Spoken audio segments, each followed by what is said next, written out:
Welcome back again. Right now what I'm doing is kind of a spur of the moment video because I'm waiting for something else to be ready that I'm making. So you're gonna start by cutting the ends just enough where you don't have that little hard piece right here. Like you want to be able to separate the layers of the onion. So you're just gonna barely cut the ends off, and then you're gonna go ahead, don't go anywhere, and then you're gonna go ahead and just cut the onion right in half, and then we're gonna make it just like this. So we're just gonna peel it, and I'm gonna do the same to the other onion. So I'm using 3 onions. I have an excess of onions. I asked a friend to stop at the store and grab onions for me, and they went kind of crazy and got me, I needed a 10-pound, I needed white onions and I needed red onions. So he decided to get me a 10-pound bag of each. So I have been, like, I made onion rings later and I shared that video. That is up here as well. Check it out. They came out delicious, super delicious after my second try. So I had to tweak that video just a little bit in the middle. So if you're gonna watch it, make sure you watch the whole video, because if you use the first strategy, it's not gonna come out as good. But yeah, I have to use all of these onions. So I made something a while ago that other than kind of the lack of seasoning, it was missing a couple things. I made like mini what's that, frittatas. So kind of like an egg, like mini omelets, whatever you want to call them, frittatas, omelets. And I liked the way that they came out, but I figured I can incorporate all of the onions that I have in any way that I can. So I think it's gonna work out really good with this particular recipe. I have to sharpen my knife. I have not done it in a while. So what we're gonna do is we're just going to separate each layer. So you kind of gotta, the best way to do it is to hold the part where you cut right in the middle on the bottom and just kind of push them out. They don't come out super, once you get the first one out, the rest is pretty easy. So we didn't want to leave too much open at the bottom of it because of the way that we're going to be cooking this. So I'm going to go ahead and keep taking these, so they're going to be like little cups. And then if we have that little opening at the bottom, that's okay, because we had to cut the end of the onion off. So I'm gonna keep on doing these until I'm done with these 3 onions, and then we'll be back and then I'll show you the next step. So I finished off the 3 onions, and they're all, like I said, they're like little cups. With each one, I kind of got the knack a little bit more. I even got to like some smaller ones. You're gonna want them to be able to stand up though. So if there's a point at the end, you want to cut it off so that it has, it can sit on the surface without tipping over. It has some balance. So then I got down to these in the middle, and these, we don't need these. I'm throwing these out. Just wanted to show you, like, when you get down to here, don't go crazy trying to struggle with it, trying to use every single bit of the onion. And they're gonna be super small anyway. Like the bigger cups, of course, are gonna be able to, to be filled more than the smaller ones. So now moving on to our filling for the onions, the mixture. So I have 2 cups of chickpea flour here, and I'm gonna mix it with all the dry stuff first. So I wanted to get like a lot of good flavors in here. So I have a teaspoon each of cayenne pepper, onion powder, sea salt, oregano, basil, and thyme. So we're gonna get all of those in there. Then mix this up. And then I'm going to start with 1 cup.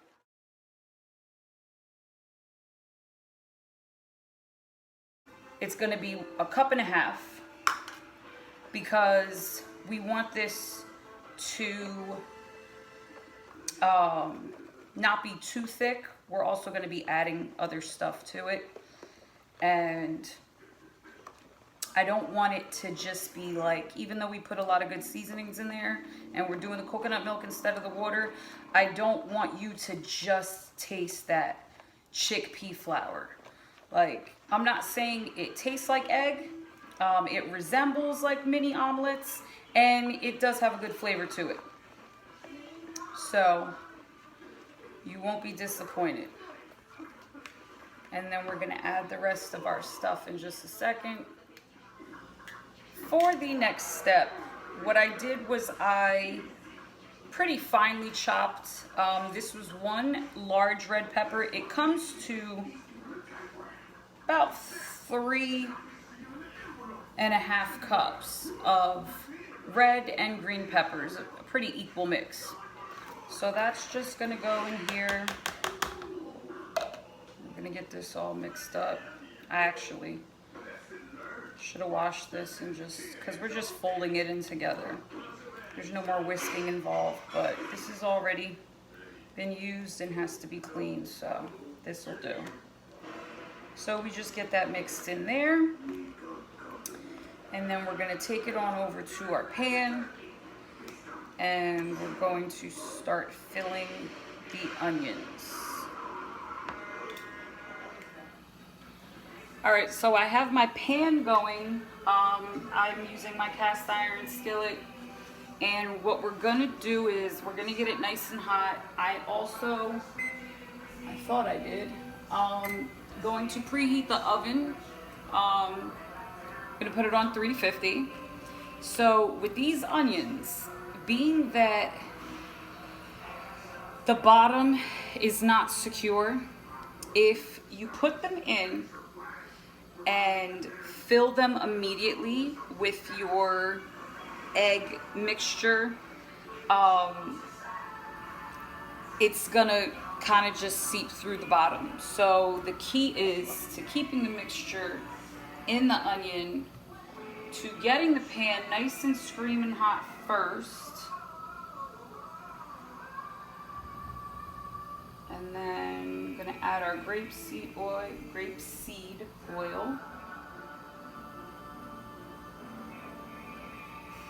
and then just get that, coat the whole bottom of it.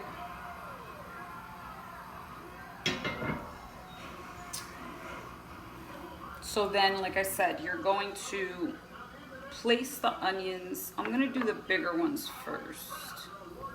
Save the smaller ones for last. So that way, I doubt it, but if we run out of mixture, at least we'll have the bigger ones filled, which are normally the ones that people would tend to grab for, more so than the little baby ones. So this pan is hot. It's hot. So the onions, we're gonna put it like a cup. It's like bright, and I'm sorry about that, guys. I don't know why. That just makes it worse. So we're gonna put the larger part is gonna be on top. It's gonna be like a cup. So I'm gonna go ahead and I'm gonna start putting the onions in here. And once they get a cook on the bottom of them, they start to kind of, they're more likely to stick to the pan. And like I said, that is what's gonna help keep your faux egg mixture inside.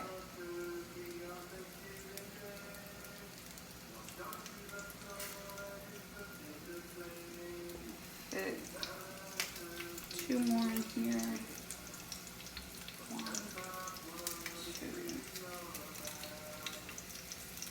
2. You don't want to don't want to overcrowd it. Whoops. I put it on high to get the pan nice and hot, and I left it on high. So, should be on medium. Either way, this cast iron skillet gets nice and hot. So, I'm going to set the onions to the side because the next thing we're going to focus on is our mixture. I'm just going to give it another about 60 seconds to make sure as I'm getting popped with oil. I love it. And we're going to slowly, this is actually too big. It's a little too big.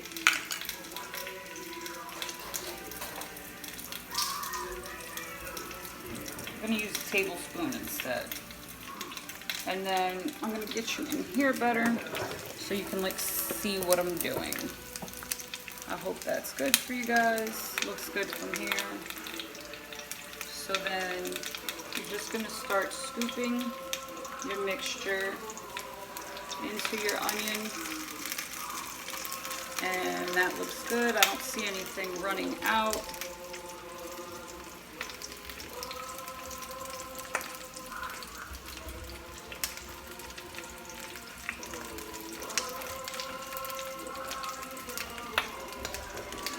So I'm just going to keep filling these, and then once they're full, we're going to come back and then I'm going to show you what happens next. Okay, so this worked out perfectly.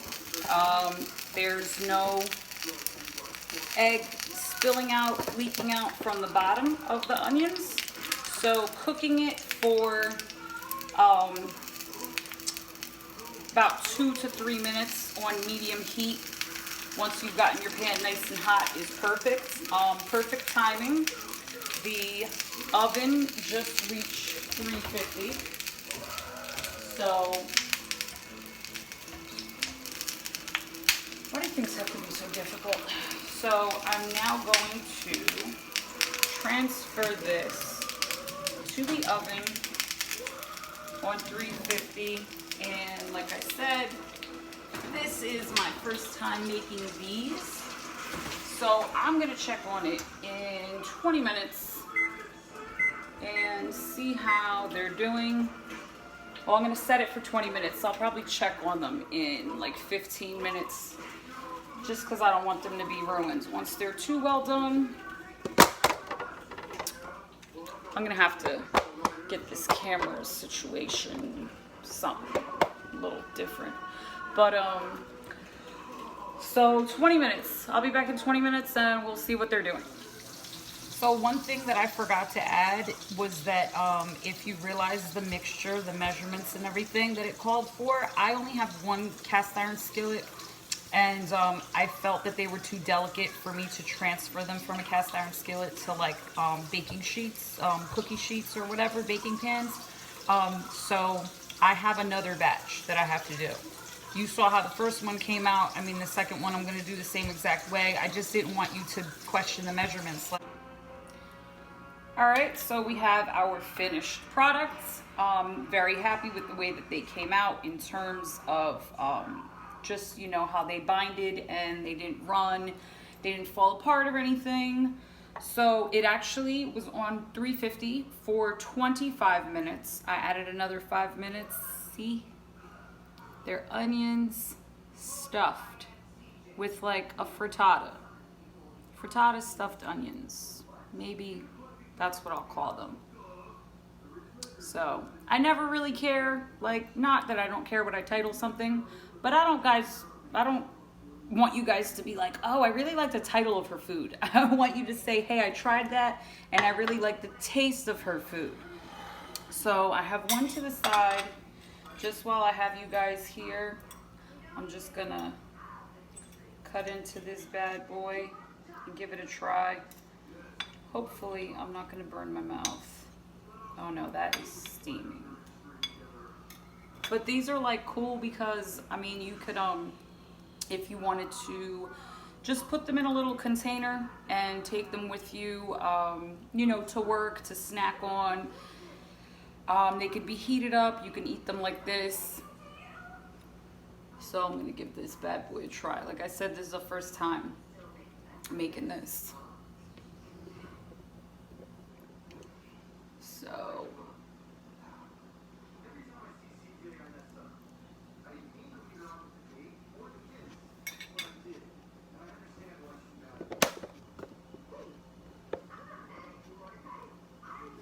it's hot.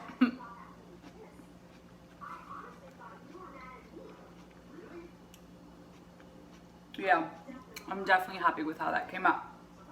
Like I said, the one time I tried it before, just the seasonings weren't there. It was like it tasted like a chickpea flour. So thank you guys. Please like, share, subscribe, turn on your notifications, and see you guys next time.